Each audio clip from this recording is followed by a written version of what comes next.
Qu'on soit le chasseur ou le chassé, c'est sympa dans les deux cas de figure. Retrouvez Esprit Dog et des centaines de vidéos sur YouTube, Facebook et Instagram. Abonnez-vous. Et n'oubliez pas, nos formations en ligne sont là pour vous aider à éduquer facilement votre chien ou votre chiot. Rendez-vous sur espritdog.com.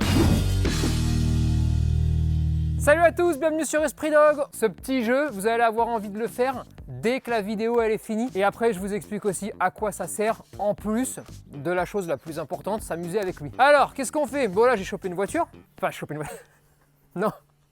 Là, on va faire ça autour d'une voiture, mais on peut le faire avec n'importe quoi. Là, l'idée, c'est le chasseur-chassé. Un coup, vous chassez le chien, un coup, c'est lui qui vous chasse, et on est vraiment dans une partie de jeu. Allez, je vais aller le chercher, je vais partir en courant dans l'autre sens, c'est lui qui me poursuit. Tout d'un coup, il s'arrête, il veut que je le poursuive, et on va se faire comme ça des appels, et on va chercher à se comprendre. En gros, il y a des moments où il me poursuit, et puis tout d'un coup, il a envie, parce que lui, il connaît, d'inverser les rôles. Parce qu'il a compris que, qu'on soit le chasseur ou le chassé, c'est sympa dans les deux cas de figure. Et surtout, quand vous vous arrêtez, vous avez peut-être la plus belle des finalités en fait.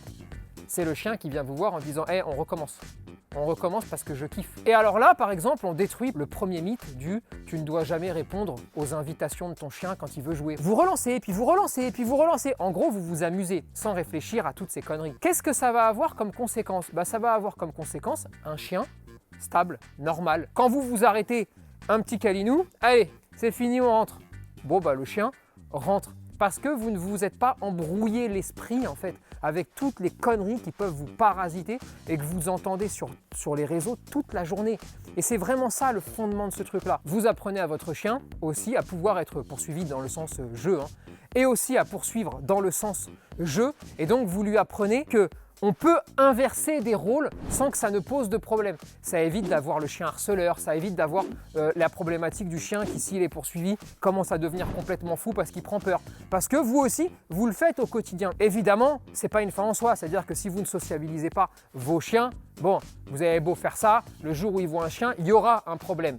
Mais si vous faites tout bien, eh bien en fait, tout va se passer très naturellement. Le vrai fond de tout ça, c'est plus vous ferez ces choses-là de façon très naturelle, moins vous aurez de problèmes et plus vous pourrez kiffer avec votre chien. C'est aussi une façon de vous montrer qu'on peut aussi jouer avec rien. Pas de jouer d'interaction, un élément de décor, là c'était la voiture, ça aurait pu être un arbre, ça aurait pu être n'importe quoi. Et en fait, vous pouvez jouer avec lui et lui surtout, parce que c'est aussi ça qui est important, peut jouer en étant tout aussi heureux avec rien qu'avec une corde, qu'avec un ballon. Tout ça n'apporte pas forcément la même chose en termes d'enrichissement, mais tout ça est tout aussi enrichissant. Moi, j'ai rencontré beaucoup de clients qui me disent « Mon chien ne veut pas jouer avec la corde, mon chien ne veut pas jouer avec ça, donc il n'aime pas jouer. » C'est faux, mais peut-être qu'il aime jouer avec vous, peut-être qu'il aime jouer sans rien parce qu'il n'a pas été habitué. Peut-être que la vie, c'est pas juste, on a créé des jouets de façon humaine, d'accord? C'est l'humain qui les a créés parce qu'on s'est dit ça va occuper le chien ou ça va nous permettre d'interagir. Mais quand vous voyez deux chiens faire, ils n'ont pas de jouer entre eux, même quand ils s'appellent au jeu. Je veux qu'on ressente d'autres choses dans les vidéos. Je veux de l'état d'esprit. J'aimerais en tout cas qu'on arrive petit à petit à tâter un petit peu des choses un peu invisibles pour que vous puissiez vous éclater et mieux comprendre vos chiens, comprendre peut-être les problématiques qu'ils peuvent avoir et je vais vous le dire cash, pour n'avoir ensuite besoin de personne pour vous aider.